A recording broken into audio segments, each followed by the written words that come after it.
langsung saja memasuki acara yang selanjutnya, yaitu pemaparan materi mengenai keorganisasian dengan judul materi Sejarah Himagri dan Manajemen Diri dalam Organisasi. Sebelum disampaikan materinya, saya akan membacakan kurikulum vitae dari pembicara.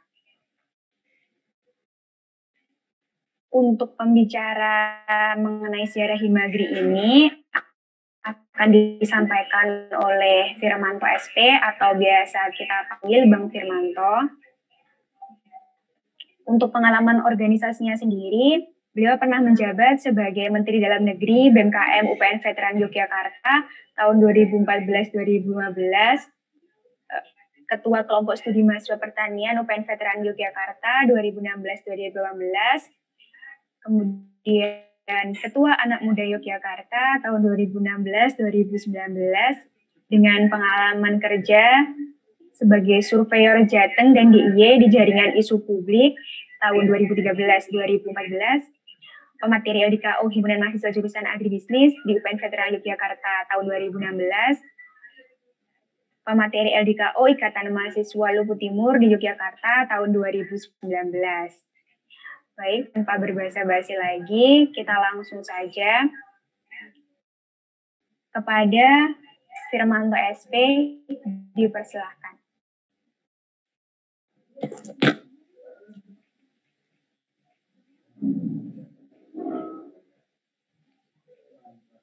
Ya, Assalamualaikum warahmatullahi wabarakatuh. Waalaikumsalam. Waalaikumsalam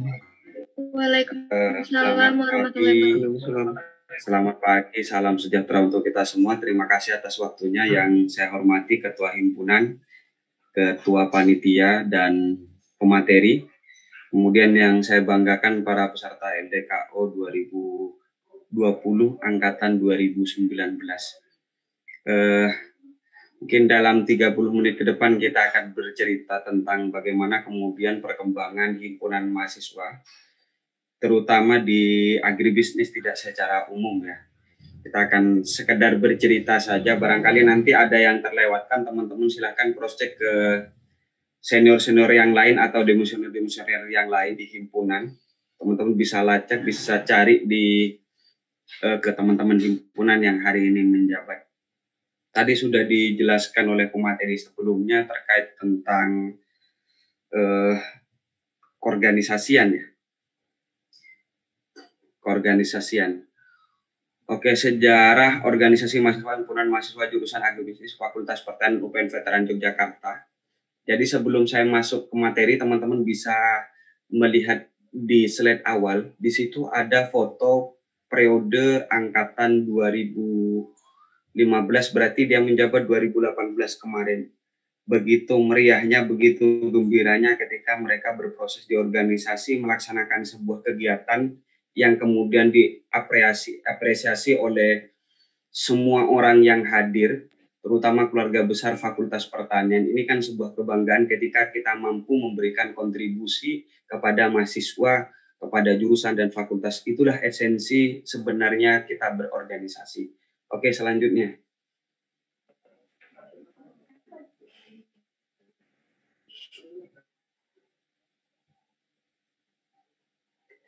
Oke, organisasi kemahasiswaan dan jenisnya.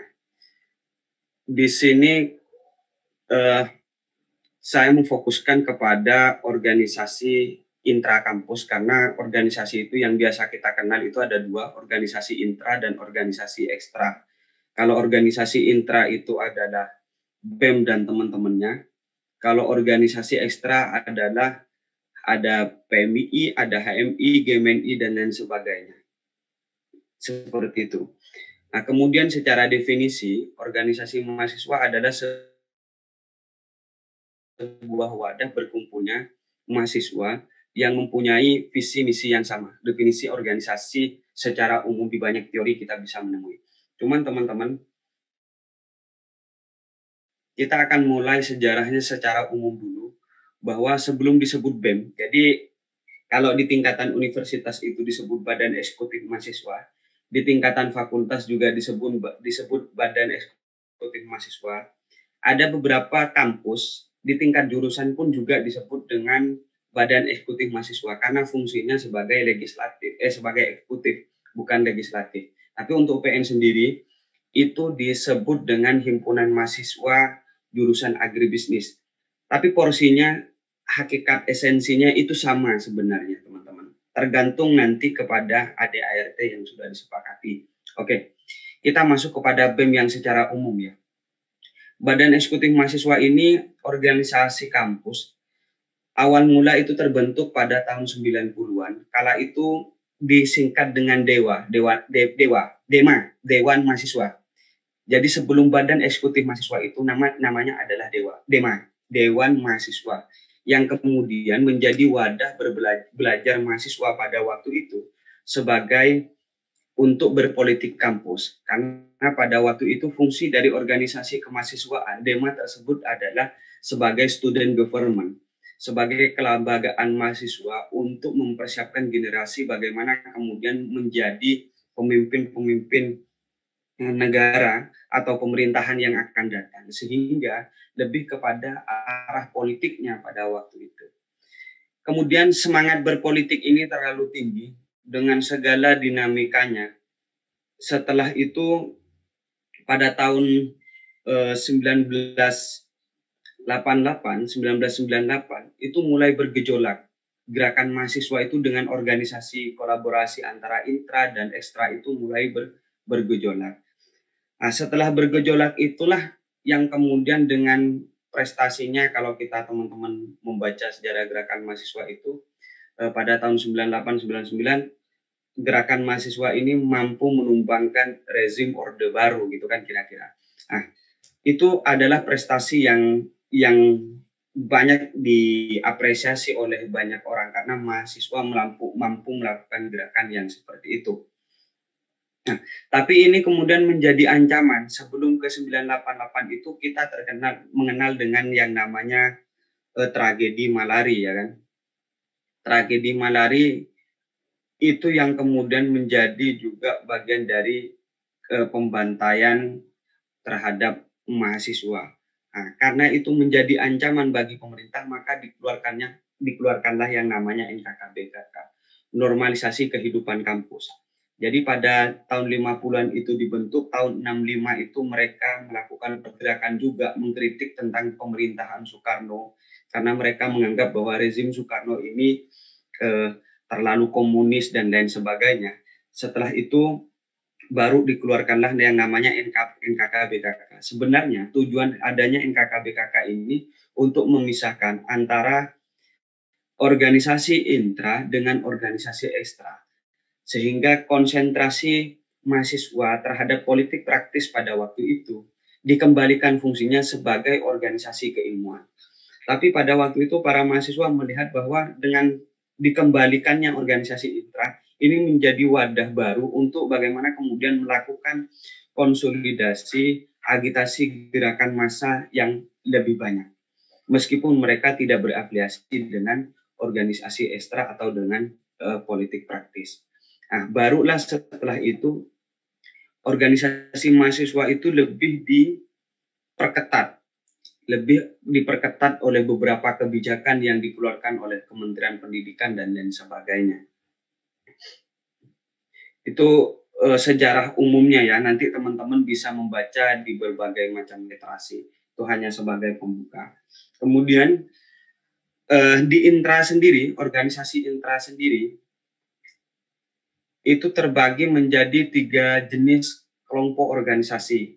Yang pertama organisasi kemahasiswaan, itu yang kita kategorikan adalah himpunan, BEM di tingkat fakultas, dan BEM di tingkat universitas. Kemudian ada DPM, Dewan Perwakilan Mahasiswa, itu adanya di tingkat universitas dan fakultas.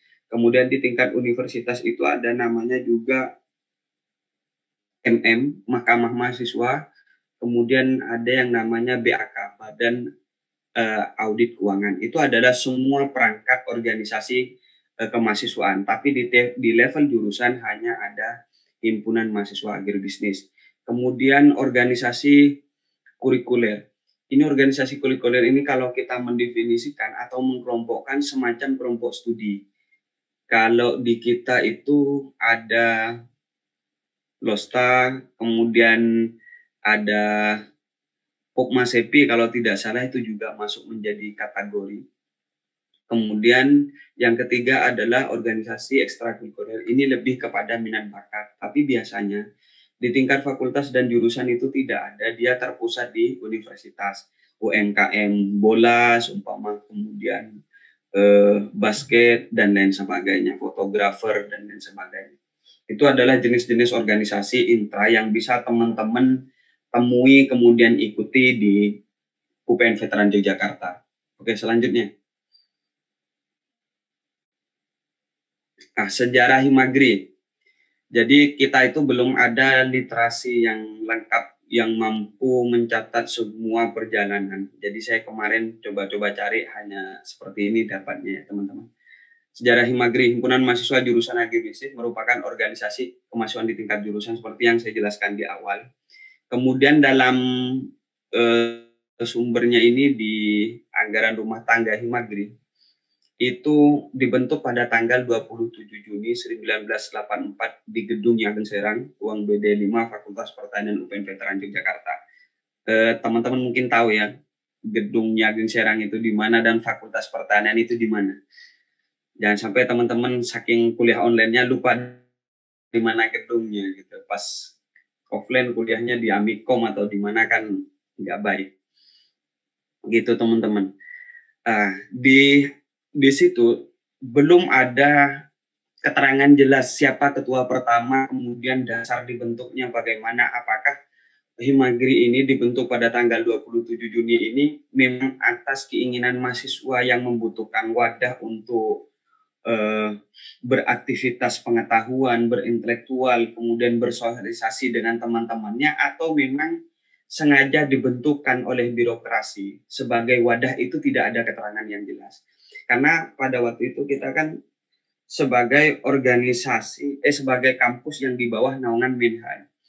Biasanya kampus-kampus yang punya ikatan kedinasan seperti itu, karena tahun 84-an ini pasti masih dalam kategori ikatan kedinasan. Sifat bentuknya organisasi itu tidak secara natural atau tidak secara keinginan mahasiswa, tapi dibentuk oleh keinginan para birokrasi sebagai syarat kelengkapan administrasi dari perguruan tinggi. Biasanya seperti itu, tidak kebanyakan dengan kampus-kampus yang lain. Itu juga nggak jelas ya informasinya. Cuman saya menerka-nerka aja, kebanyakannya seperti itu. Nah, awal mula terbentuk nama Himagri itu adalah Himaseta, Himpunan Mahasiswa Sosial Pertanian. Sosek, Himpunan Mahasiswa Sosial Pertanian. Pada tahun 2013, sejalan berubahnya Himagri itu ada prodi, kemudian ada jurusan, ada strata S1 dan S2, maka diganti menjadi Himagri, Himpunan Mahasiswa Jurusan Himpunan Mahasiswa Agribisnis, jurusan Agribisnis.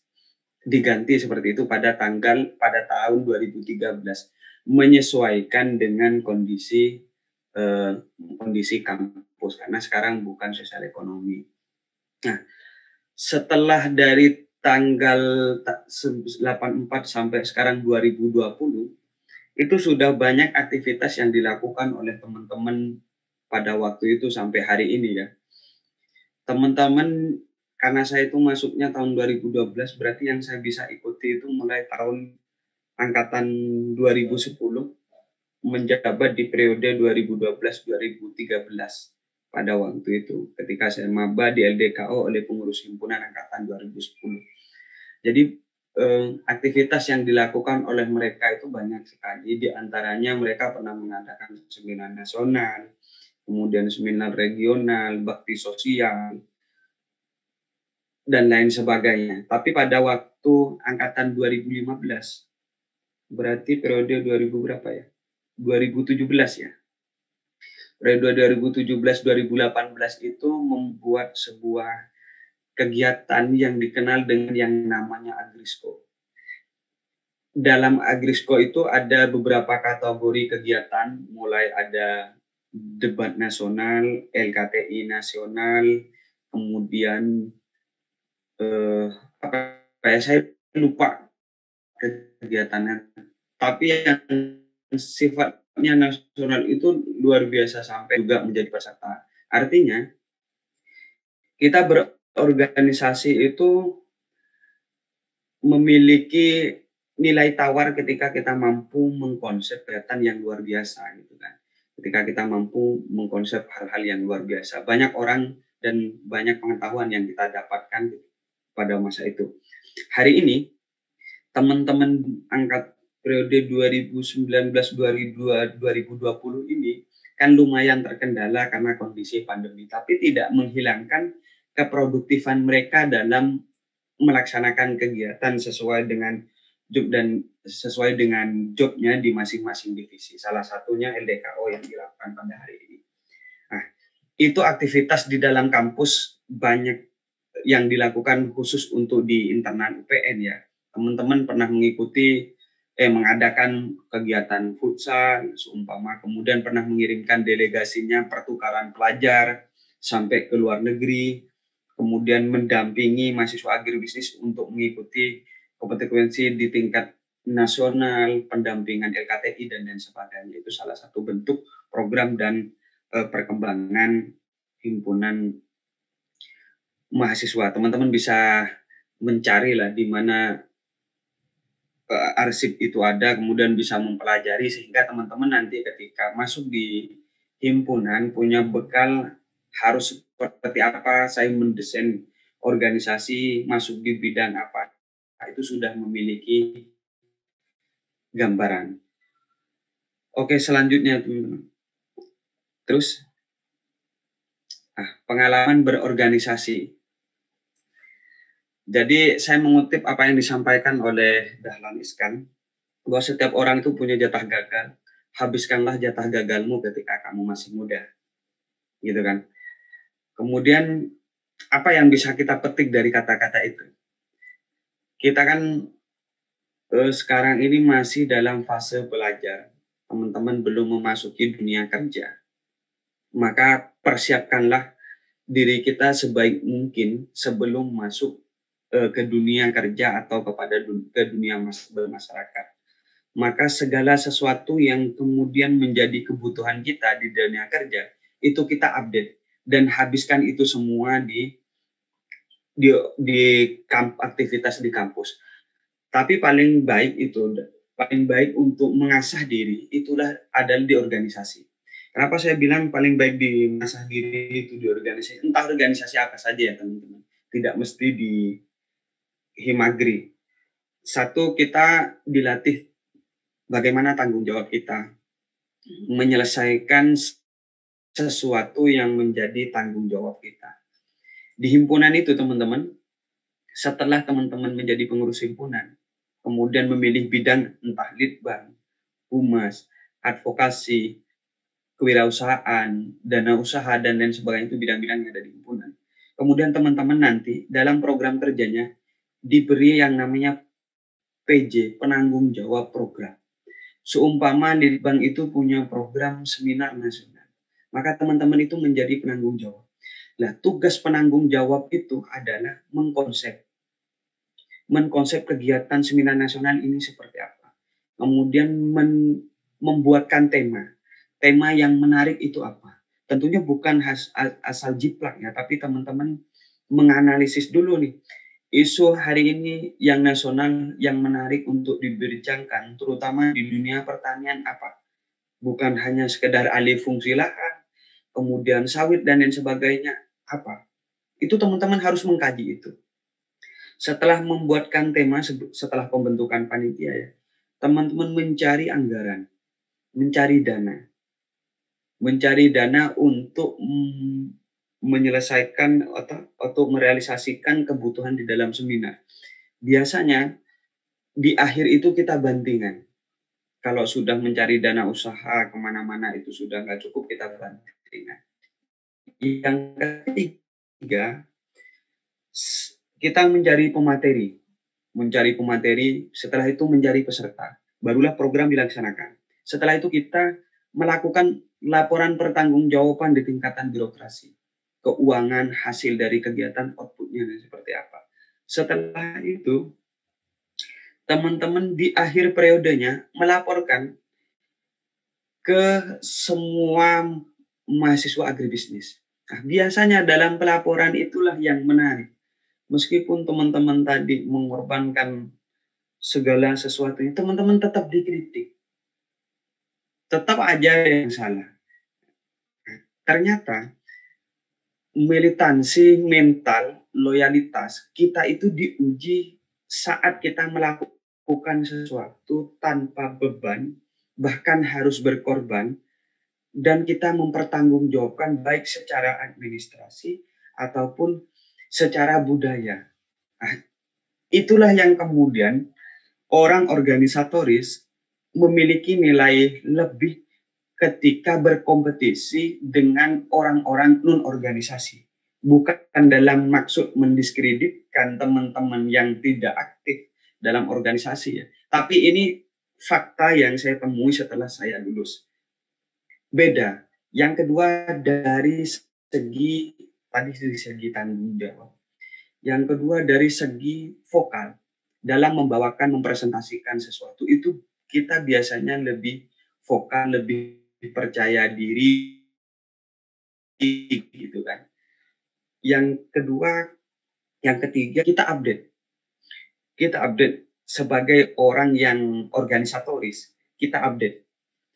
Teman-teman kalau sudah masuk di organisasi kampus itu, siapa dari mahasiswa baru kemarin yang menyoroti isu-isu tentang Omnibus Law? Ya kan? Saya yakin teman-teman menyoroti isu Omnibus Law itu setelah rame di media sosial. Setelah Twitternya penuh, setelah Instagramnya penuh gitu kan, baru teman-teman coba searching apa sih Omnibus Law, kenapa sih masalahnya. Tapi sebelum itu, sebelum ada rame-rame aksi berjilid-jilid sampai chaos itu timbul, teman-teman kan tidak update apa itu Omnibus Law, apa itu Cipta Kerja. Tapi teman-teman organisasi, terutama advokasi, terutama penelitian dan pengembangan, itu update terlebih dahulu melakukan kajian. Itu yang kelebihan kita update dunia sosial. Atau teman-teman 2019 nih pernah mengkaji tentang pemindahan ibu kota, alih fungsi lahan. Bagaimana dampak pertanian ketika ibu kota itu dipindah di Kalimantan. Kemudian bagaimana dampak ekonominya. Teman-teman kan tidak pernah mengkaji seperti itu. Kita seakan-akan hanya menekuni dunia Instagram dan ketiktokan kita gitu ketika kita tidak masuk dalam aktivitas organisasi itu. Jadi sebagai mahasiswa itu tidak ada perbedaan yang mencolok atau yang signifikan dibandingkan kita sebelum berorganisasi. Maka kalau di organisasi itu kita dibebankan dengan hal-hal yang seperti itu. Ada update, input pengetahuan yang masuk dalam kepala kita sehari-hari. Mungkin manfaatnya belum kita rasakan ketika kita menjabat, tapi akan kita rasakan setelah kita, minimal setelah kita lengser. Setelah kita lengser, kita mampu mengkritik bagaimana kepengurusan sebelumnya dalam melaksanakan kegiatan. Bagaimana pengurus selanjutnya dalam melaksanakan kegiatan, mengemas, mendesain komunikasi dengan teman-teman yang sudah di Indonesia. Paling tidak itu yang bisa kita rasakan ketika kita masuk di organisasi. Nah, saya mungkin bercerita kepada teman-teman, ini bukan kelebihan kita berorganisasi, gitu kan. Saya pernah melamar kerja setelah lulus 3 bulan gitu setelahnya. Saya melamar kerja dengan IPK yang pas-pasan, dengan kepintaran yang pas-pasan gitu kan, dengan beberapa kompetisi. Akhirnya pada waktu itu HRD-nya bilang gini, saya lebih tertarik kepada orang yang seperti Anda. IPK-nya tidak tinggi, tapi pembawaannya asik. Artinya teknik komunikasi ketika saya mempresentasikan diri saya, ketika saya mempresentasikan kemampuan saya, kemudian mampu menjelaskan beberapa persoalan dan bagaimana solusinya ketika diminta, itu lebih mudah dicerna. Nah, ternyata perusahaan-perusahaan hari ini itu butuh orang-orang yang seperti itu. Pengalaman yang seperti itu saya dapatkan di organisasi. Saya dapatkan di organisasi meskipun ada mata kuliah teknik komunikasi ya. Komunikasi ada ada yang namanya mata kuliah komunikasi agribisnis kalau tidak salah itu. Tapi kita diajari secara teoritis saja, tidak kemudian bagaimana prakteknya. Nah, dalam dunia organisasi itu penting sekali teman-teman kita mendapatkan input pengetahuan yang seperti itu. Oke, selanjutnya. Oh, habis ya?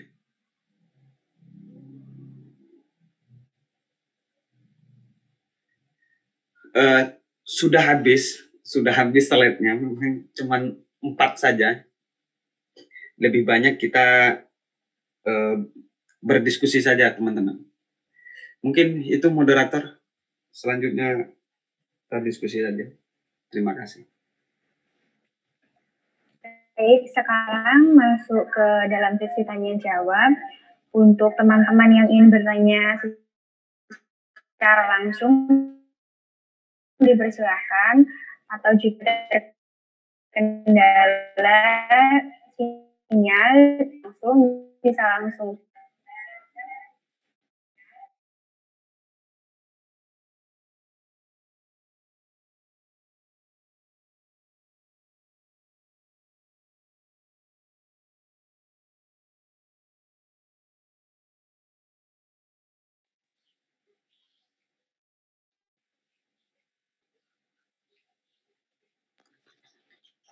Saya mau bertanya, moderator.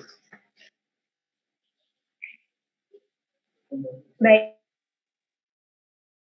kepada Andrea Pirlo dipersilakan. Terima kasih atas waktunya. Untuk Bang Firman, terima kasih Bang atas materi yang sudah disampaikan tentang organisasi tadi. Saya mau bertanya, menurut Abang sendiri, organisasi yang mana yang lebih baik untuk membangun diri atau mengasah diri kita supaya lebih baik ke depannya Bang, gitu. Menurut Abang, organisasi yang di luar kampus atau yang di dalam kampus? Seperti itu Bang. Terima kasih. Dipersilakan untuk Bang Firman untuk langsung menanggapi.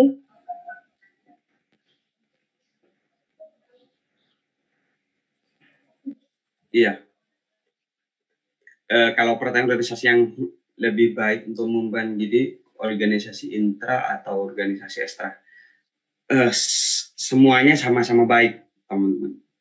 Yang namanya organisasi sama-sama baik, asalkan teman-teman jangan memasuki organisasi-organisasi yang punya haluan atau ideologi yang bertentangan dengan aturan negara, ya kan, dengan Pancasila, NKRI, Bhinneka Tunggal Ika, dan seterusnya gitu. Jangan itu yang kemudian teman-teman ambil. Tapi untuk teman-teman 2019, saya menyarankan di himpunan dulu. Di himpunan dulu, karena teman-teman biar tahu bagaimana petanya berorganisasi itu seperti apa. Jangan langsung teman-teman di tingkatan fakultas, bahkan ke tingkatan universitas, kecuali di tingkatan jurusan tidak ada. Atau teman-teman langsung kepada organisasi intra, seperti GMNI, PMII, HMI, kemudian kami, dan lain sebagainya. Kalau saran saya dulu, jangan dulu. Karena teman-teman ini kan beraktivitas itu di UPN.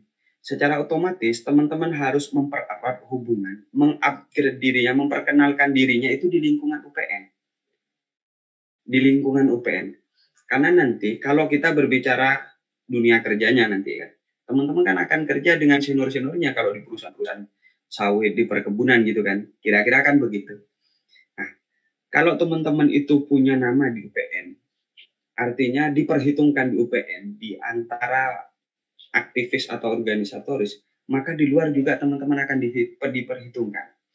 Tapi kalau di internal saja, di UPN saja, di agribisnis saja teman-teman tidak pernah diperhitungkan, maka di luar juga teman-teman akan seperti itu. Karena kehidupan kita di kampus, terutama dengan angkatan, dengan pertanian, itu menjadi simulasi kita, bagaimana kemudian kita hidup di luar. Jadi habiskan dulu tuh di himpunan, ilmunya di Himagri itu, baru setelah itu kalau mau keluar setelah 1 tahun, boleh untuk menambah relasi. Tapi paling utama, habiskan dulu. Saya dulu ketika maba, pertama kali 2 tahun saya tidak berorganisasi. Jadi saya masuk 2012, 2013 saya tidak masuk organisasi, 2014 saya masuk organisasi. Itu pun saya mulai di himpunan menjadi advokasi. Kenapa saya memilih advokasi? Karena tantangannya lebih menarik di advokasi.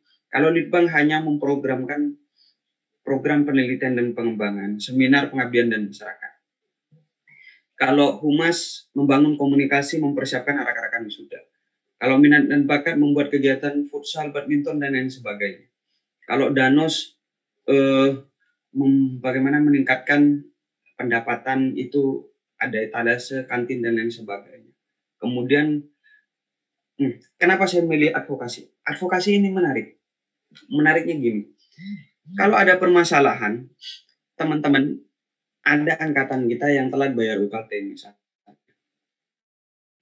Entah alasannya dia uangnya dipakai judi, atau dihabiskan untuk apelin pacarnya, atau memang tidak dikirim, entah, yang penting dia tidak bisa. Nah, menariknya kita melakukan investigasi dulu. Kamu kenapa uang kamu nggak bayar? Apakah tidak dikirim? Itu kita menyelidiki. Nah, menariknya kan seninya di situ. Setelah itu kita melakukan pengadvokasian di tingkat jurusan. Kita menyampaikan bahwa ada beberapa orang anak agribisnis yang belum melakukan pembayaran UKT dan tidak bisa mengikuti UTS. Bagaimana kebijakan Ibu? Oh, tidak bisa, ini sudah aturan. Setelah itu kita melakukan kajian tuh.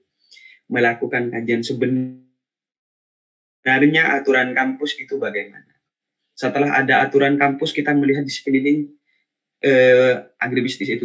Oh, ternyata di ekonomi, di manajemen itu bisa meskipun telat ikut UTS. Kenapa di agribisnis tidak bisa? Nah, kita mempelajari itu. Jadi tidak monoton kita berorganisasi, tapi setiap harinya kita dihadapkan dengan persoalan-persoalan yang seperti itu, sehingga otak kita itu bekerja untuk berpikir dan lain sebagainya. Yang kedua, kita punya cara bagaimana kita berbicara dengan orang yang lebih tua, yang punya pemangku kebijakan. Kan seninya begitu. Tapi tanpa harus mengurangi identitas kita sebagai orang advokasi. Orang yang dipercaya, yang ditugaskan oleh teman-teman untuk melobi. Nah, itu kan menarik. Cara berbicaranya kita bagaimana? Bahasa yang kita gunakan seperti apa? Kemudian melihat itu bagaimana? Itu kan yang kita pelajari di internal dulu. Nah, kalau pengalaman-pengalaman yang seperti itu teman-teman tidak didapatkan di kampus, teman-teman seumpama langsung masuk ke organisasi intrakampus di PMI seumpama. Nah, kalau PMI nggak tahu kalau di luar UPN ya, atau HMI, kita tidak pernah dihadapkan dengan persoalan yang seperti itu. Kita langsung dihadapkan dengan persoalan sosial, kebijakan seumpama tentang Omnibus Law, Cipta Kerja. Kita kan tidak punya bekal bagaimana berdialog melobi dataran birokrasi. Karena di organisasi ekstra itu persoalan tidak hadir di setiap saatnya. Tidak hadir di setiap saatnya. Kalau di himpunan, tiap hari teman-teman dihadapkan dengan persoalan. Iya kan? Itu kita belum dapat peluang yang seperti itu. Tapi secara jejaring dan update pengetahuan, lebih update organisasi ekstra dibandingkan dengan organisasi intra. Karena fungsinya memang begitu. Tadi setelah saya jelaskan, setelah diterbitkannya NKK-BKK oleh negara, normalisasi kehidupan untuk memisahkan antara organisasi intra dan organisasi ekstra. Fungsinya itu seperti itu. Biarkan teman-teman intra fokus kepada aktivitas di dalam kampusnya, biarkan organisasi ekstra fokus kepada sosial di luar kampusnya. Jadi saran, mana yang terbaik untuk membangun diri sebagai pemula berorganisasi? Himpunan. Begitu. Oke, terima kasih Bang.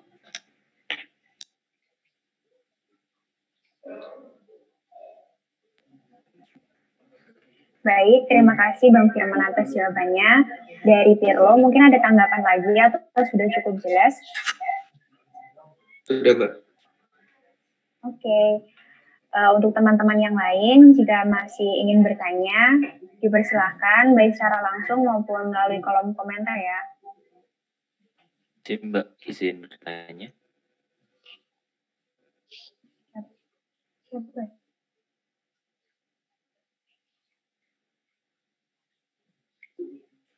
Baik, dipersilahkan. Oke, Bang Misi, Mas Mbak dan teman-teman semuanya, izin bertanya berkaitan tentang Himagri, berkaitan dengan politik yang ada di kampus. Dahulu kan, jadi Bang Firman ngendika bahwa kalau dulu itu di agribisnis itu DEMA itu adalah ajang berpolitik di kampus bagi mahasiswa. Apakah sampai sekarang masih seperti itu atau bagaimana ya Bang? Tanggapannya. Terima kasih. Baik, dipersilahkan kepada Bang Firmanto untuk menanggapi. Oke. Kalau yang dimaksud DEMA itu sebagai ajang berpolitik, pada waktu itu mereka berafiliasi secara terang-terangan dengan politik praktis. Berafiliasi secara terang-terangan terhadap politik praktis. Seumpama nih, HMI dengan Mas Yuminya, PMII dengan NU-nya, kemudian GMNI dan lain sebagainya, itu afiliasi praktis, politik praktis. Sehingga Dani, apakah ini pertanyaan terakhir? Sehingga aktivitas yang dilakukan oleh mahasiswa pada waktu itu tidak murni dari kegelisahan mahasiswa. Kadang-kadang aksi-aksi yang dilakukan itu berdasarkan request. Karena kita sebagai generasi penerus seharusnya harus mampu berpikir jernih. Semua gerakan aktivitas yang dilakukan, mengatasnamakan lembaga, mengatasnamakan organisasi kemahasiswaan, itu harus memang murni dari analisis dan kegelisahan teman-teman dan masyarakat, gitu. Itu bedanya ya waktu DEMA. Nah, setelah dikeluarkannya tadi NKKBKK dipisahkan dan diberubahnya nama menjadi Badan Eksekutif Mahasiswa, politik itu tetap ada, tapi bukan politik praktis. Politik mahasiswa itu ada, tapi bukan politik praktis ya. Nah, politik itu secara definisi kan strategi, taktik bagaimana kita memenangkan sebuah pertarungan gitu kan. Kan definisi secara umumnya begitu. Nah, kenapa saya bilang masih ada praktek politik, tapi bukan praktek politik praktis di UPN? Karena setiap momen pemilihan ketua, mulai dari tingkatan universitas sampai ada jurusan, ada kontestasinya, ada panitia negaranya yang legal. Apa itu KPUM? Ya kan? Nah, KPUM ini yang kemudian memfasilitasi teman-teman untuk melakukan kontestasi. Di situ nanti masing-masing calon, baik di tingkatan universitas sampai jurusannya, menyampaikan visi misinya, melakukan debat antar calon, kemudian membentuk tim sukses, melakukan agitasi massa untuk mencoblos memilihnya, gitu kan. Nah, kemudian dalam undang-undangnya itu, undang-undang KPU itu kalau tidak salah ada, Pak saya itu apa itu? Pokoknya undang-undang pemilihan umum itu ada dua kategori ketika kita mencalonkan diri baik sebagai presiden mahasiswa, ketua BEM atau himpunan. Ada jalur independen, undang-undang pemurah, ada jalur independen, ada jalur kepartaian.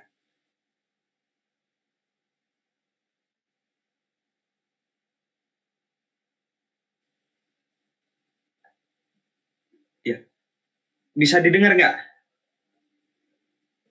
Bisa Bang. Oke. Saya lanjut ya.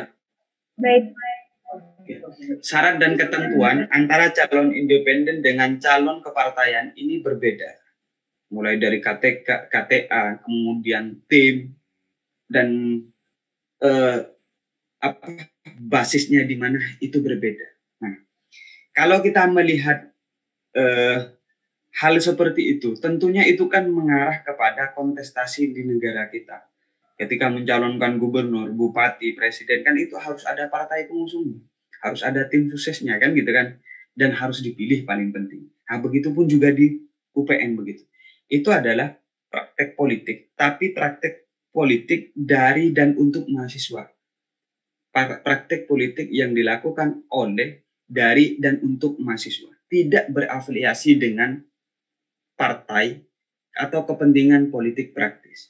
Itu memang murni untuk bagaimana kemudian kita berlatih menjadi seorang pemerintahan, menjadi seorang negarawan itu bagaimana. Gitu. Nah, lebih bagus lagi itu ketika teman-teman masuk di DPR, Dewan Perwakilan Mahasiswa. Ada 3 fungsi yang harus kita lakukan. Legislasi, budgeting, dan controlling. Legislasi itu kita bagaimana merumuskan undang-undang kemahasiswaan.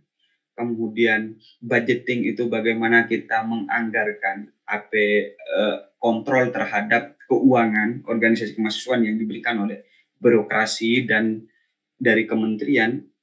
Kemudian kontrol itu melakukan kontrol terhadap lembaga-lembaga eksekutif. Lembaga-lembaga eksekutif yang ada di bawahnya. Ngerinya lagi ketika teman-teman masuk yang namanya BAK, Badan Audit Keuangan Mahasiswa. Itu lebih kita berperannya sebagai KPK-nya lah istilahnya. Terus kita ada yang namanya MM, Mahkamah Mahasiswa. Mahkamah Mahasiswa itu kita ya MA, pengadilan MK. Kita diberikan hak untuk bagaimana kemudian menganalisa dan memutuskan masalah konflik di internal mahasiswa sebelum dibawa ke ranah birokrasi ke Waleg 3. Sumpama besok ada pemilihan tuh presiden mahasiswa, tapi ada yang bersengketa. Proses penyelesaiannya di mana? Sebelum dibawa ke mahasiswa, itu diselesaikan dulu tuh di MM, Mahkamah Mahasiswa. Kalau tidak ada penemuan baru dibawa ke birokrasi. Kan menarik. Jadi kesimpulannya adalah kalau yang Dema tadi adalah afiliasinya ke partai politik praktis, kalau setelah dibentuknya BEM ini, nilai politiknya, ruh politiknya tetap ada, tapi tidak berafiliasi ke politik praktis. Begitu.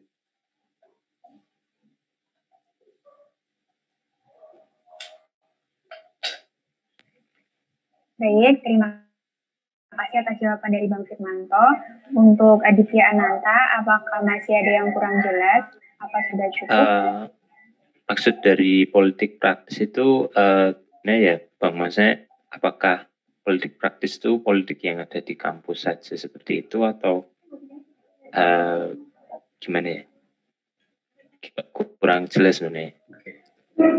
Baik, kepada Bang Firmanto dipersilakan untuk menanggapi. Yang dimaksud dengan politik praktis itu kita ada bersinggungan dengan partai yang ada di negara kita. Paham nggak?